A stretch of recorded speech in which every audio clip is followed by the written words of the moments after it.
ایک بدو آئے، ایک صحابی آئے، یا رسول اللہ میرا باپ میرے مال کو خرچ کر دیتا ہے، مجھ سے پوچھتا نہیں ہے۔ تو آپ نے کہا بلاؤ اسے۔ ان کو جب بلایا گیا تو اس نے پوچھا کیوں بلا رہے ہیں؟ کہ تیرے بیٹے نے شکایت کی ہے۔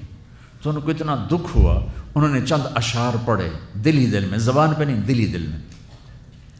اور مجلس میں آ گئے۔ جب پہنچے دربار رسالت تو جبریل آئے ہوئے، یا رسول اللہ اللہ تعالیٰ کہہ رہے ہیں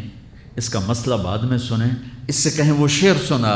جو تو نے بیٹے کے گلے میں کہے ہیں، اور اب تیری زبان سے ادا نہیں ہوئے پر تیرے اللہ نے سنے۔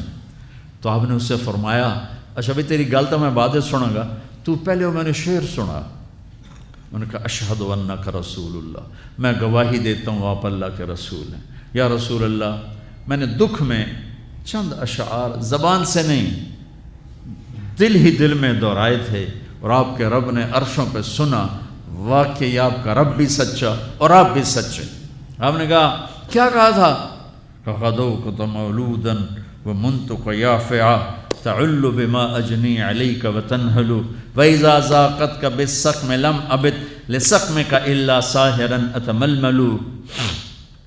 کأنی انا المتروک دونک بالذی ترکت به عینی وعینی تحمل تخاف الردى نفسی علیک وانها لتعلم ان الموت وقت مؤجل فلما بلغت السن والغایة التي الیها مدى ما فیک اؤمل جعلت جزائی غلظة وفظاظة كأنك انت المنعم المتفضل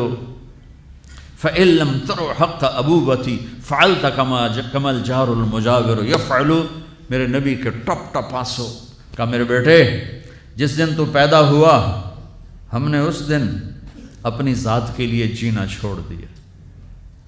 ہم نے تیرے لیے زندگی کا سفر شروع کیا، تجھے ٹھنڈی چھاؤں میں بٹھانے کے لیے گرم ہواؤں سے لڑا، تمہیں ٹھنڈی ہواؤں سے بچانے کے لیے برفانی راتوں میں کام کیا، تیری ایک مسکراہٹ دیکھنے کے لیے ساری ساری رات تڑپا، ساری رات اپنے آپ کو کوہلو کے بیل کی طرح اپنی ساری جوانی کا رس نچوڑ کے تیری ہڈیوں میں ڈال دیا۔ میں بوڑھا ہوتا گیا، تو پروان چڑھتا گیا، میری کمر جھک گئی، تیری کمر اٹھ گئی، میری ٹانگوں سے جان نکل گئی، تیری ٹانگیں مضبوط ہو گئیں، میرے ہاتھ کانپنے لگے، تیرے ہاتھ مضبوط ہوئے، میں لڑکھڑانے لگا، تو اترانے لگا، تو مجھے خیال آیا کہ جیسے میں اس کے لیے دھکے کھاتا تھا،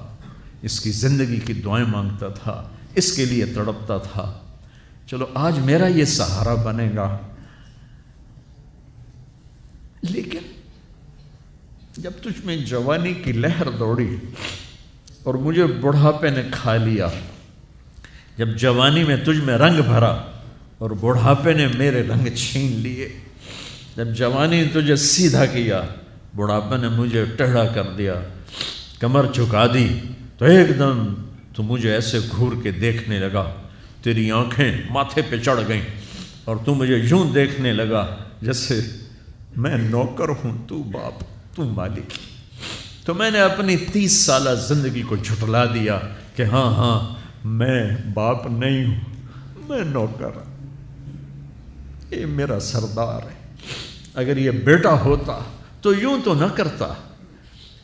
اس نے میری راتوں کے تڑپنے کو بھلایا، میرے گرمی سردی سے لڑنے کو بھلایا، کولو کے بیل کی طرح میرے چکر کاٹنے کو بھلایا، اپنی خوشیوں کو دفن کر دیا اپنے سینے میں، قبرستان بنا دیا اپنے سینے کو، اپنی خواہشات کا اور اپنی خوشیوں کا، اور آج تو مجھ سے ایسے بات کرتا ہے جیسے میں نوکر ہوں اور تو میرا آقا ہے۔ اچھا میرے بیٹے، میں نوکر سہی، تو سب، پر میں تیرا پڑوسی تو ہوں، بندہ پڑوسی سے پوچھ ہی لیتا ہے کیا حال ہے، کوئی ضرورت تو نہیں، اتنا ہی پوچھ لیتے۔ دیکھو میں آج رو رہا ہوں، یہ بڑے دردناک اشعار ہیں، میری اردو میں اتنی وسعت نہیں ہے کہ میں ان اشعار کا درد سمجھ سکوں اردو کے الفاظ میں، لیکن اتنا بتاتا ہوں کہ میرے نبی روتے روتے ہچکی لگ گئی، اتنا روئے، اور آپ نے اس بچے کے گریبان کو یہاں سے پکڑ کر دفع ہو جا، میری نظروں سے دور ہو جا، انت و مالک لابیک، تیرا سب کچھ تیرے باپ کا ہے، یہی باپ آج تمہارے ہاتھوں ذلیل ہو رہے ہیں۔